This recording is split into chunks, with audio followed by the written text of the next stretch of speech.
why, when I had long since decided that no answer that would satisfy me was forthcoming, did I receive an answer that not only completely satisfied, but humbled, awed, and instructed me with 4 simple words spoken through the Spirit to my heart.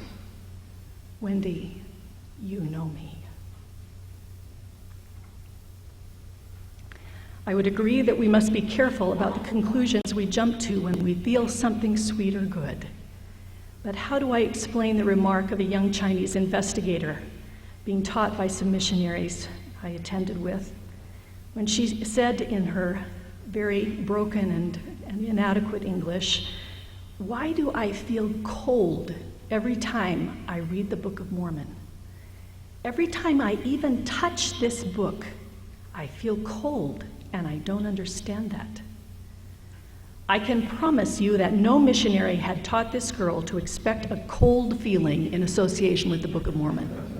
This is not part of our language of the Spirit at all. It was only with patient listening that we could discern that this cold feeling she was struggling to describe in English was not negative in any way to her, but rather the feeling we might describe as goosebumps, a concept that had never been discussed and for which they had no mutual vocabulary. So, how do we decide what to believe? No simple formula exists that easily applies to all situations, but there is a language of the Spirit that we learn as we learn any language, through experience, practice, failure, and attention. And that language uses both feelings and reason to communicate. My second question, how do we deal with doubt, disillusionment, or betrayal? Let's assume that we have some feelings or insights that we tentatively conclude to mean that God is trying to communicate with us. Or let's assume that over time we conclude that the Book of Mormon is what it claims to be, or that the church is true and something we should join. And then assume we learn something shocking or threatening about the church's history or leaders or claims. Critics often seem to assume that most church members are carefully protected from such things, and that if exposed, the member will quickly put their church-related ideas aside as false or unimportant. This has not been my experience. In fact, I've been interested to observe that even among the young church missionaries, most have indeed been exposed to much of the faith-undermining material floating around. In fact, part of the reason we invited Scott and others to come from FAIR to speak with our missionaries was because they were so bombarded by anti-Mormon claims and literature and internet sites. I'm also interested to see how many of them have taken the time to consider the implications of this information carefully. But critics often cannot understand how someone could honestly consider such material without giving up on the church unless they were self-deceived, irrational, or in denial. Decades ago, Leon Festinger created cognitive dissonance theory to explain why people hold on to religious beliefs despite the failed prophecies of their leaders. He found that many members of a group he studied who had anticipated the end of the world on a given day actually became even more committed when the date came and went with no apocalypse in sight.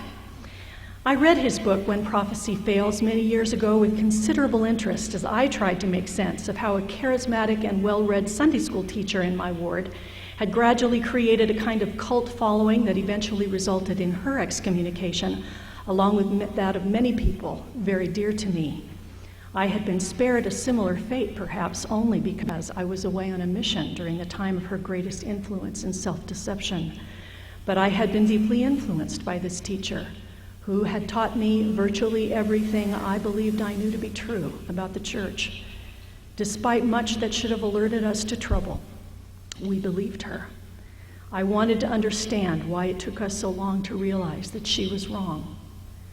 Festinger's theory of cognitive dissonance basically says that when people encounter information that challenges their existing beliefs or behavior, they will feel a certain tension, which they will be motivated to reduce. They will reduce that tension by either changing their beliefs or their behavior to be more internally consistent. This suggests that if we are doing things that require great sacrifice and investment, and we believe ourselves to be reasonable people, we will tend to conclude that the organization which requires those behaviors must be true, or being rational beings, we wouldn't do them. Thus, we unwittingly increase our commitment to the organization that requires these difficult tasks in order to justify our behavior and ourselves as rational beings. We organize a worldview to explain our sacrifices, and when we get new information that doesn't seem to fit with old paradigms, we prefer to ignore or discredit the new information rather than replace the paradigm we have invested in so heavily. Cognitive dissonance theory supports at some level the view long held by many sociologists, anthropologists, and psychologists that religion is an irrational, fear-based choice, and that people who are religious are too afraid to change their beliefs when confronted with obvious contradictions. Psychologists, anthropologists, and sociologists have declared for literally many decades now that because of the enlightened world that we live in and the access to freedom and education, religion is sure to fade away. In fact, sociologists today find that we are more religious as a group than ever probably before in the history of since the time of Christ, at least, something which I found quite surprising. They find, in fact, that college professors of hard sciences like math, statistics, and physics are every bit as likely to be religious as the rest of the American population, and that only college professors who teach anthropology, sociology, and psychology are less likely to be so. They further have been able to determine that it is not exposure to the enlightened fields of sociology, anthropology, and psychology that causes this reduction in religiosity, but rather people who enter these fields start out not believing. So among these folks, religion is seen as an inherently irrational choice that must be explained away as the result of some kind of brainwashing. The premise is that no rational person would believe in the delusional vision of an obvious sex offender like Joseph Smith. So if people are committed to such a belief system, it's because they are duped, irrational, or in denial.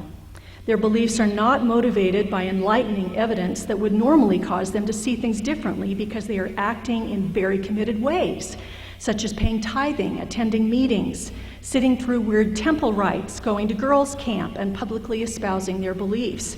These actions cause them to believe that the church must be true because they believe they are rational people and would not be doing all these weird things the church expects unless it were true. Most recently, sociologists Stark and Fink have amassed considerable research evidence to support a different theory.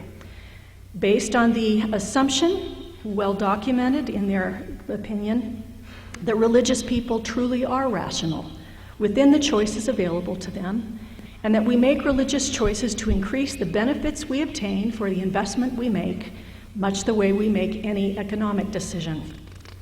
People in demanding religions are more committed to them, not because it is the only way to make sense of their own irrational sacrifices, but because they accrue many benefits, like social support, free food, decision-making rules, opportunities to develop talents, meaningful activities, answers to life's deeper questions, and closeness to God that are possible because they and others are making these sacrifices, making them cost-effective. I suspect there is some truth to either viewpoint. I think I've seen people become more committed to weird religious beliefs as they sacrifice for them and then justify their sacrifices. I also see rational people who sacrifice for their religious beliefs because they get a lot back as they do so. And when they don't think they are getting much back, they complain about it. They adjust what they are doing and they cut back rather than just becoming more and more irrationally committed. People who put cognitive dissonance forward as the explanation for the high level of commitment and sacrifice among some Mormons ignore that by the time the prophecy of the world ending in Festinger's study had failed 3 times, virtually everyone left the group. Cognitive dissonance theory or no. People may rationalize their behavior and beliefs for a time, but they will not continue to do so indefinitely unless their beliefs are producing some expected payback.